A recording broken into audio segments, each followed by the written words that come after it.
Sounds good. So welcome everyone. As Carrie said, my name is Jennifer Sulewski. I work at the Institute for Community Inclusion, and I have been doing research for 18 years now on non-work day services and supports for people with intellectual and developmental disabilities, and looking at how those kinds of supports can be designed to better engage people in community life. And so I was invited by the Disability Law Center. ICI was a partner in this project looking at rehabilitation services in Massachusetts to bring in ICI's and my own expertise on kind of nationally models of inclusive day services and bring that lens to looking at how to improve community integration through DayHab. So Hillary was kind of the lead on the project, and she designed these slides. So I am going to do my best to cover them, but there may be some gaps in my knowledge. So Carrie, next slide. So I know we wanted to start off talking a little bit about, yeah, that one. Some of the differences between rehabilitation and community-based day services, because I think that is sometimes a point of confusion. How many people here were on the webinar that Hillary did, whenever that was, a week or two ago? Everybody? Some people maybe not. All right, so this is kind of a recap, I think, of some of what she talked about then, but just to get us all back up to speed. And then I'm going to do a quick recap of that and then move into really Q&A, because the idea behind today's webinar was so many people had comments and questions last time, and we didn't really, Hillary and Rick didn't really get a chance to get to a lot of those comments and questions and discuss them. So I offered to help Hillary with sort of a Q&A section. So please be ready with your questions. So a little bit of context, like I said, on rehabilitation versus community-based day services. Rehabilitation is, the key sort of policy point is that rehabilitation is part of the Medicaid state plan for Massachusetts. So it is run by Mass Health, whereas CBDS is run by DDS as part of the home and community-based waiver. It's also Medicaid funding, but because it's under a separate waiver authority, it's managed in different ways and has different rules, both nationally and in the state. One place where there's some overlap is that DDS provides supplemental supports to some people in DayHab, and that's primarily for people who need more one-to-one supports, either for personal care types of things or for behavioral supports. So that's funds that come through DDS and supplement the core rehabilitation funds for those providers. So next slide. So we did this project over the course of a couple of years with funding from the Arc of Mass Becker grant, and the goals were really to identify what was happening in rehabilitation, look for opportunities to improve community integration for people receiving those services, and start a statewide conversation on the current approach to DayHab and how both policy and practice could be improved. Next slide. So what we did was we did some site visits. I participated in some of those. Hillary did many more, and interviewed staff and individuals at a number of DayHab programs across the state. We met with the DayHab Coalition and the Day Services Committee of ADDP, which is the statewide provider organization. We did a focus group with family members. The Disability Law Center sent out a survey of family members and collected narratives of their personal experiences. We did some interviews with people from other states who've undertaken more inclusive approaches to day services. And, and then we had just started to have some meetings with Mass Health and some of the other decision makers in the state, and that's been kind of derailed by all of the COVID emergency situations. So just a few key findings from that work. The survey of families, almost a quarter of families said that their family member, with some individuals, mostly families, a quarter said never get to go out in the community in the context of rehabilitation. Another big group was, you know, a couple times a month. So how many people answered the survey? That is a good question that I don't know the answer to off the top of my head because DLC did that. So Hillary would know that answer. So next slide.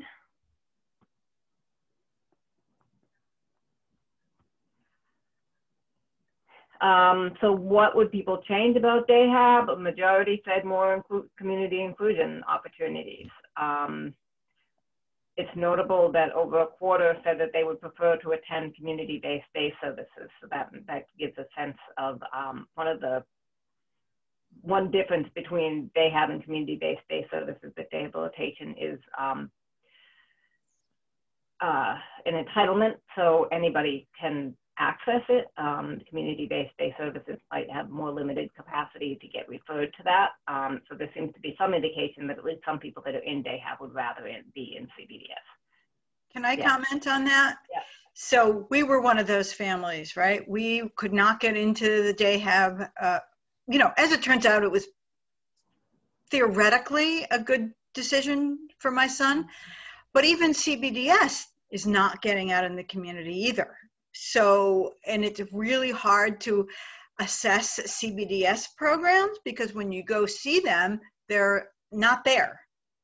So, I mean, I guess that means they're out in the community, but you don't really know what they're doing. And the program that was my son is a wheelchair user, so there's that caveat. Theoretically, we thought this will be great. He'll go out into the community. That is not happening. It was not happening for him either when he was there. Now it's closed, but so ideally it sounds better, but in reality, Jen, I think it's got the same challenge, depending on your program. Yeah, there's definitely a range of CBDS programs. Yeah, I mean. I answered the survey, and what happened was I've been fighting for community-based instruction in his DAHAB for a long time for my son. And they didn't want to hear me talk anymore. So he actually does have access to the community. And I was probably one of the, you know, the way I answered the survey was that he did have some access, but in reality, it took an awful lot. And somebody at his ISP meeting, somebody that works for the provider, kept on saying, you're not allowed to have community-based instruction in a DAHAB setting. She's saying you're not allowed to. Mass Health doesn't allow it. And I assume that's what she says in whenever it is mentioned. But I never gave up. And he actually did have community instruction all the way up until the COVID pandemic. And now, of course, I'm telling them to keep him away from the community at this point. Right, things have changed so much now. So you know, it's a matter of, it's really, really very difficult to get. And another thing is they say, one of the issues where they'll tell you that you can't bring your loved one out into the community is because they don't have the appropriate behavior in the community. So they should be working on that. You can't get that either. Those skills that you need in order not to develop those maladaptive behaviors. In other words, things like communication therapy. There is no speech therapy or communication therapy in most of the DAHABs. And this is a huge problem and was actually not looked at in this particular survey because they were concentrating on access to the community. But the fact that many of these folks never actually had adequate speech therapy. I know my son never did. And that is a lot of the basis for this, the behaviors that you see, and then they say, oh, well, we can't bring so-and-so out into the community. Mm-hmm. So yeah, so I certainly can't speak to the quality of therapies because that's outside of my area of knowledge. It's not but certainly it is not true that it's not quality of therapy. You're not getting any therapies at all. There's a legal fiction going on where they say it's consultative therapies, and they'll have a therapist who will talk to an executive regarding 200 people, speech therapy regarding 200 people, and that counts as speech therapy. Well, I think the idea behind the consultative therapies is that the therapist provides consultation and then the direct support staff provide the actual therapy, although it sounds like your experience with that has not been a positive one. And you know, it could work if they were really doing it, and it is not just my experience. This is widespread. Yeah. This is widespread. You know, those are, Irene, that's really good points. But we want to move on, okay, if that's all right, to finish this presentation and then have a great discussion at the end. So, absolutely, Jen, sure. why don't you continue? Yep. All right. Let's see. So let's go on to the next slide then. I've just got a couple more to cover, and then so a few additional highlights of the findings from our site visits. We did find that there is less community engagement of people with more severe or complex disabilities, particularly people who have physical needs like personal care, wheelchair users. Some of those things were really barriers to getting out in the community. Sometimes people with behavioral issues actually were more successfully engaged in the community because they had that RAP funding that I mentioned specifically for behavioral support, and that could be used to take somebody out. Often the RAP support for things like personal care, and RAP support is in 15-minute increments. So if it's something like personal care, someone is supposed to provide personal care to like 4 people in the same hour, and those people, it's hard to provide that remotely. That's one of the challenges. Providers and families talked about the changing profile of day hab participants as participants are aging, as they're picking up more health issues. There are more challenges around supporting them in general and getting out in the community by extension. And another thing was the location of the day hab matters. A lot of day habs are located in sort of large buildings and office parks in spaces where it is hard to get out anywhere without vehicle transportation, and there is not adequate transportation resources included in the day hab funding to get people, we get like vans to get people out, so then they wind up as a barrier to getting out of the building. Where there's a few examples of small providers that are in more downtown locations where people can just walk or wheel right out the front door and at least be sort of in the community instead of in the building. So final slide is talking about the barriers. I've been kind of touching on these throughout. And it's a mix of barriers that, you know, could be fixed more easily and barriers that might require more resources. Some of these are statewide systems issues and some are things individual providers could do. I would say one sort of overall thing we realized was we thought it would be more possible to sort of tweak around the edges to provide some resources to providers around how they could get people out more. And we found that there were more systematic barriers, things like the regulations and the resources provided by Mass Health that prevented that from happening. So some of the barriers that we did find were inconsistent messaging from Mass Health and CDS. And so I think that speaks to what Irene was saying about being told that you can't be served in the community, and that's not true.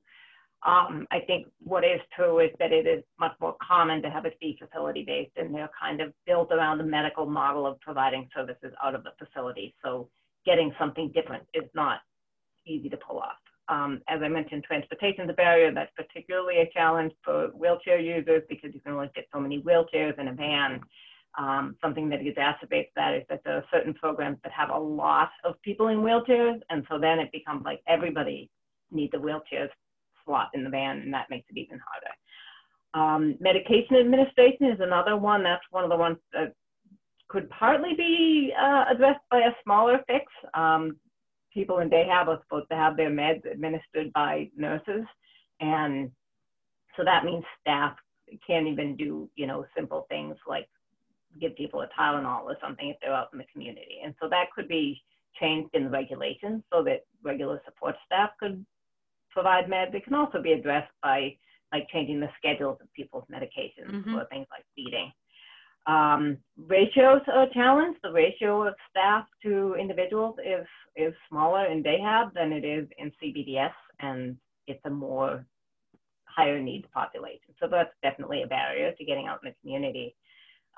Staffing, there's a lot of turnover as it's true of direct support staff everywhere. I mentioned the issue of sort of specializing in subpopulations like more medically needy or more behaviorally challenging. And the funding and reimbursement rates are, you know, those ratios and staffing issues relate to that too. And then you've got COVID-19, which kind of overlays on all of this. Things were shut down, now they've reopened, but at limited capacity. People aren't comfortable sending their loved ones back. So there's a lot of challenges around that. So, but maybe some opportunities too to rethink people's lives, because the system as we know it has been already kind of blown up. So how do we think about where do we come back from this? So that's pretty much, I think, what I had to cover. And so we can go back to discussion, questions. If anybody prefers to post a question in the chat, that's fine too. Yeah, I was going to say, please also feel, we've got a small group, so feel free to unmute yourself and just ask. I know, Randy, it looks like you have a question. Yeah, so Jen, what was the next step on this? I mean, a presentation to the ARC, or how to, I don't know. What was the next step? Well, the next step is, what we were hoping to do was continue what we, and would still like to do, is Mass Health had agreed to convene a multi-stakeholder group to discuss this further, including Mass Health folks, people from DDS, the provider community, some parent advocates, and the DLC and ICI to discuss how can we address some of these barriers, including some of the more immediate ones and some of the ones that would require more systematic changes to regulations or funding structures.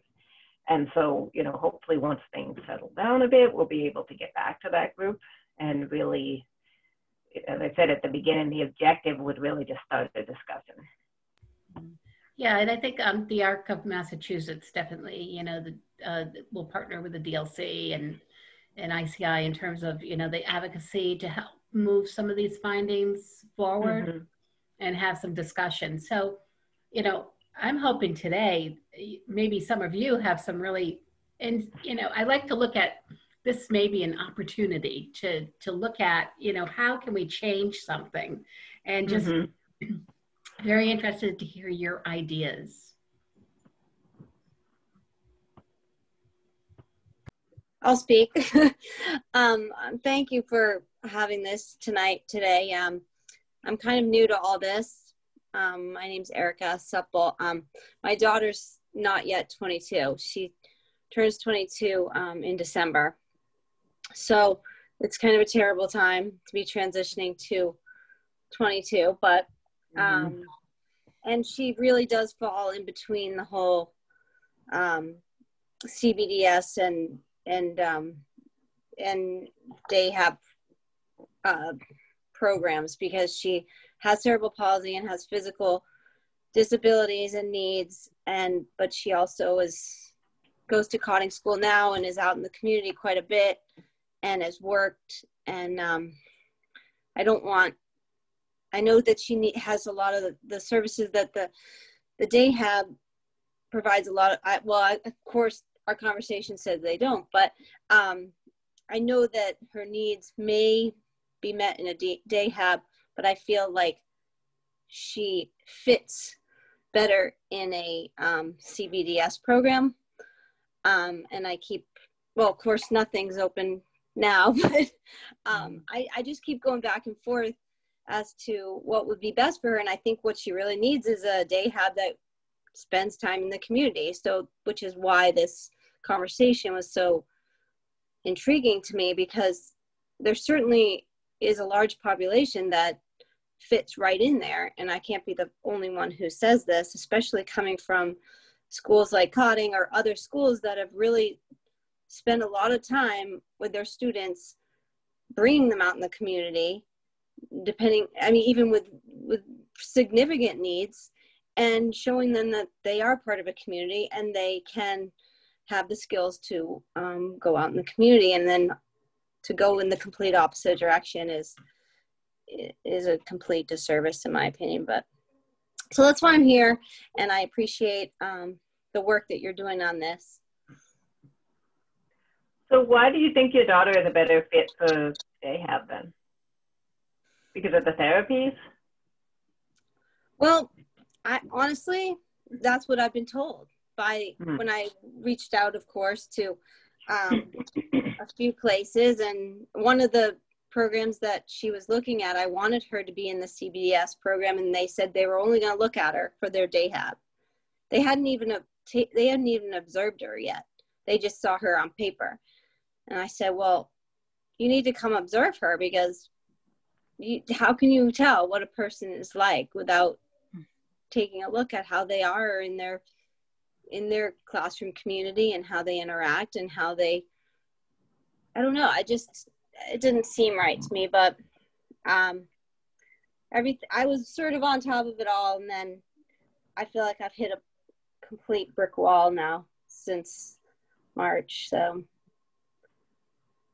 the other thing I did notice at one of the programs I looked at, they showed me their day hab, and there was a day hab class for, and this might be an idea, for like some younger people who did want to go out in the community. Whereas I know there is an older population who probably was like, I don't want to go out in the community. I just want to hang here, play cards, or whatever they're doing. I feel like there is a younger group that is more vibrant and wants to do that. And so I don't think it's for everybody. I do think that some of these programs may have groups or cohorts that are more apt to be interested, and maybe that's a way to divide it so that if a smaller group is able to, then you maybe could be accommodated better with the staffing and the other issues. I don't know, but I think that's an important thing to ask as you explore those day habs. I mean, I have not seen that yet. Most of the ones that we looked at have mixed age rooms, but I agree 100% that there might be groups of, they might sort of organize them by ability level and interest a little bit, or medically involved and not. But yeah, I mean, that would be key, because you want her to be around peers. And Eric, I'm happy to talk to you, because I'm kind of in that same situation. You can tell you the ones I've seen. When I My son's a little older. Talking before, I said, maybe I need to connect with Randy after this call. I mean, my son's a little bit older, so he's been to a couple programs. He's 24, but I can tell you what we saw when we looked. And even the CBDS, as I mentioned before, actually, I don't know for you guys, is day hab bigger than CBDS? I think it is, right? There's more people in day habs than there are CBDS, right? I believe so. Yeah. So some of the day hab programs were full. I mean, at least the program where my son is now, their day hab program is pretty good, I think, actually. So it's popular, and so we couldn't even get in. There was a wait list to get into the day hab. So we decided to look at CBDS, but we're not that happy with it. My son's not that interested in the topics. They spend a lot of time in classroom situations, and I don't think he's very interested in that. So I'll talk to you, Erica. I'll put my email or my number in the chat, okay? And okay, we can do that. But so certainly something to explore is the reality of people getting out even if they agree theoretically that they will, the reality can be different. Yeah, and I just wanted to definitely varies in Dayhab. What I think one difference is that DDS is really pushing CBDS rather. DDS is really trying to encourage providers to move CBDS more into the community. So there's more of a push there, more of a philosophy at the state level, but it's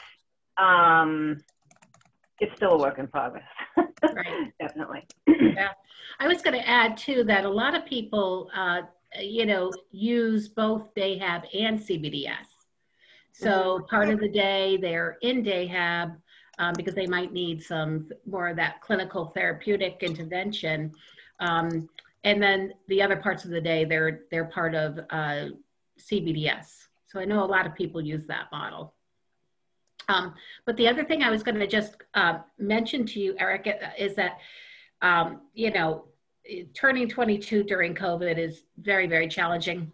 Appreciate that. And if you wanted to reach out to me, I'd love to talk to you a little bit about charting the life course and using some of those frameworks to kind of help you, write down about your vision for your daughter and doing more of a personal profile that, who is she? What are her strengths, how she's best supported.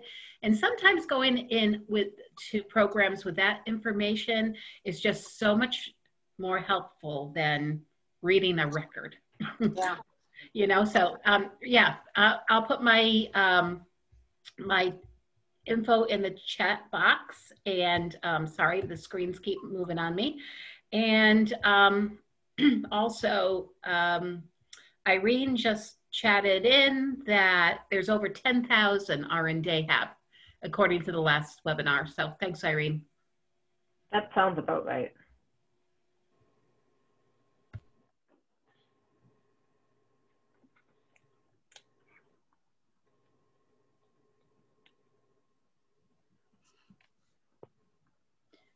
So we also got a letter, and I don't know if it went to just CBDS people or Dayhab people, from our provider that said, my son, has to be engaged in their Zoom sessions multiple times a week to stay on their roster. Okay. Somebody mentioned that once before somewhere else. I don't think do you know if that's coming from DDS or where that comes from, or if it's the agency specific?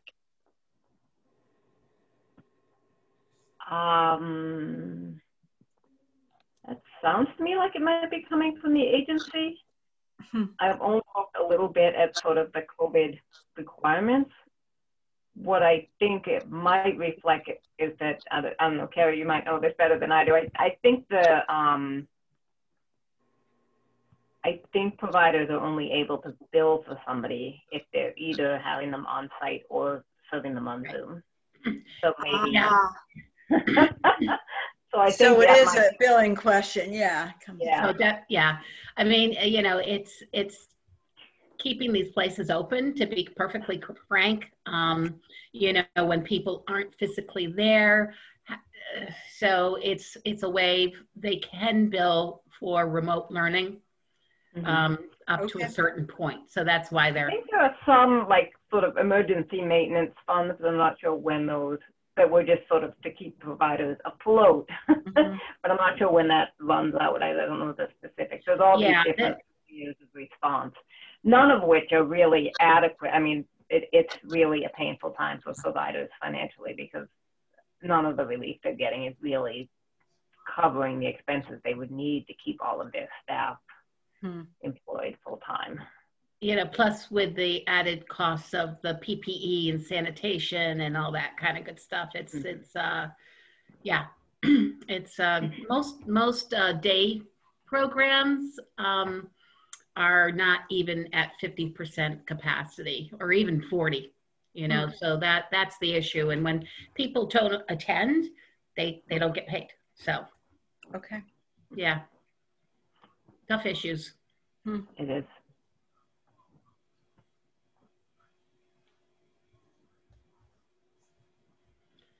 I don't know, Randy, would you feel comfortable sharing kind of what you did over the summer? I know this is taking it a little bit differently, but it certainly is an opportunity to kind of figure out how to take where we're at right now and bring in those components of what your loved ones need to be well supported. Yeah. Regardless of programs. Just briefly, the ARC and Jen's team offered a Charting the Life course for parents workshops. So it was over 6 weeks. It was about 45 minutes a week, and we went through like a guided tour of the different family, what do you call them, family perspective components of the Charting the Life course planning tool. And it was really helpful. So we had guest speakers.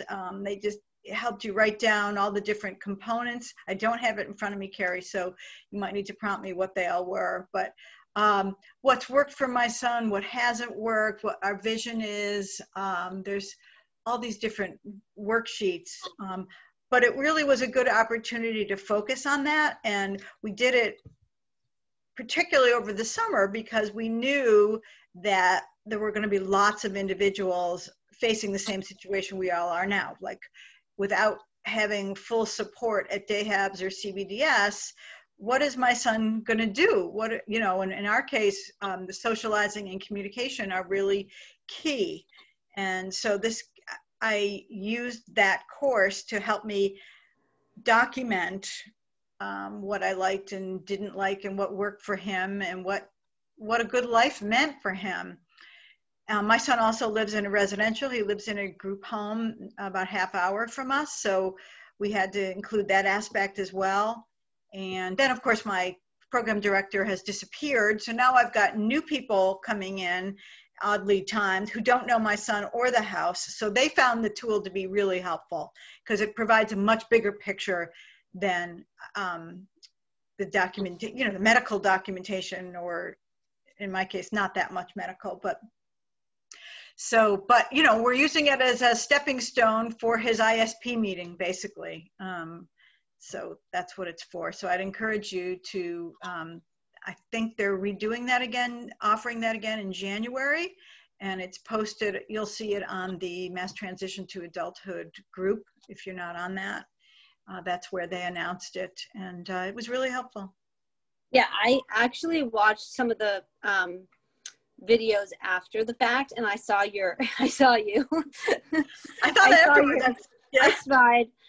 I saw your plan, and when I saw how you talked about things that were important, and actually we definitely should talk, because I found a lot of the things you said that I felt very similar to the way my daughter is as well. So things that are important to her are very much similar to what are important to your son. And yeah, I found that great. I did do a couple of them, and I also had gone to the Charting the Life course website, and I had all the materials. So awesome. I have a few of those pages done, and it's changed a little bit. I saw the format changed a little bit since I had done it originally, but I like the way that it's organized now. So, and we've also done a person-centered plan for my daughter as well. So I have that, which is also very helpful, because that talks about her hopes and dreams as well, which is important, because that's what we're focusing on. And I do think that along with this plan, to be part of a program, I think we are looking at self-direction for her. So doing different things. So she will be out in the community for sure.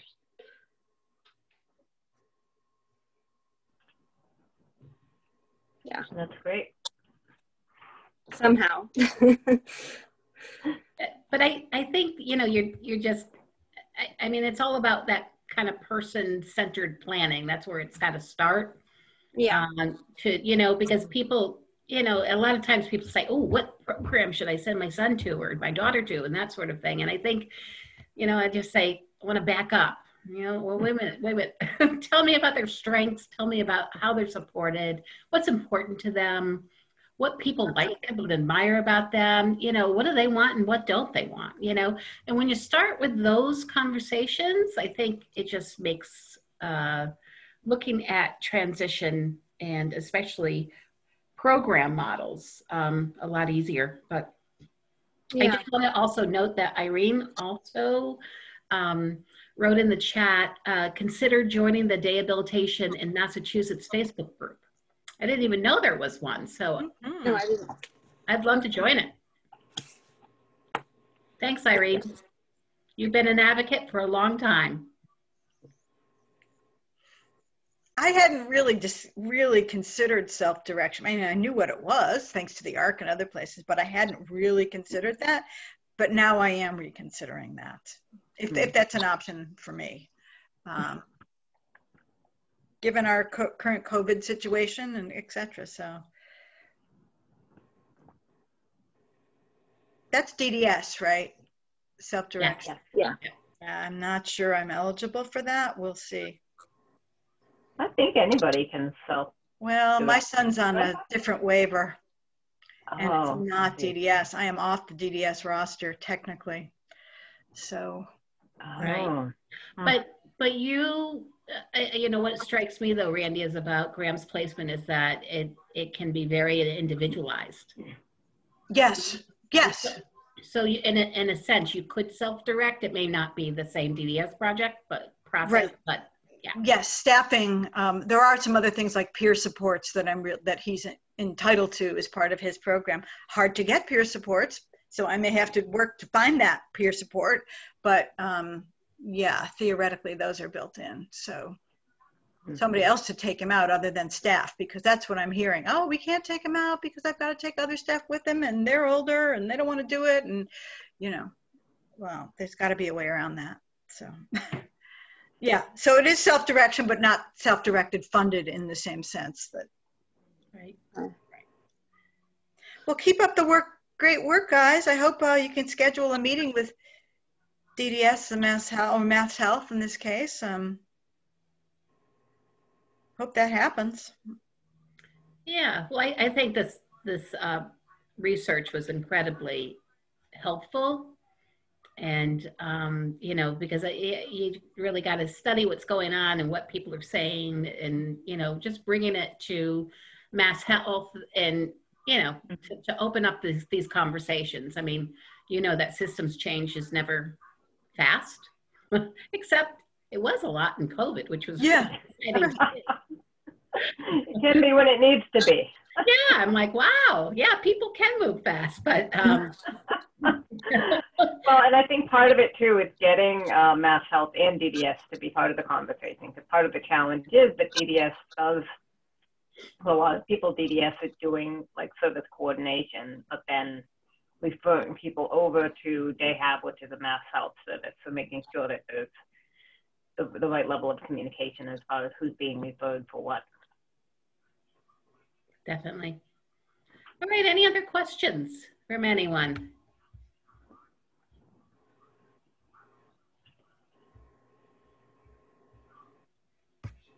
And you can feel free to or try it in. But Erica, did you get my info in the chat? Yeah, I got it all. Yeah, everyone's sending me stuff. I love it. Thank you all. It's a good group of people to connect to. I know, so I wanted thank to show those last couple of slides because they did have a couple of sort of tips about immediate next steps, and I think probably some of you have already seen this if you were at the last presentation, but so there's the DayHab survey that is still live on the DLC website. So if you haven't filled it out, if you know someone else who hasn't filled it out, they're still taking responses to that and also personal stories. And then the final slide is about writing to your public officials. yeah, and UHHS, and you know, if you're concerned about DayHab, these are some of the people that you invite to and explain your challenges and what you're looking for.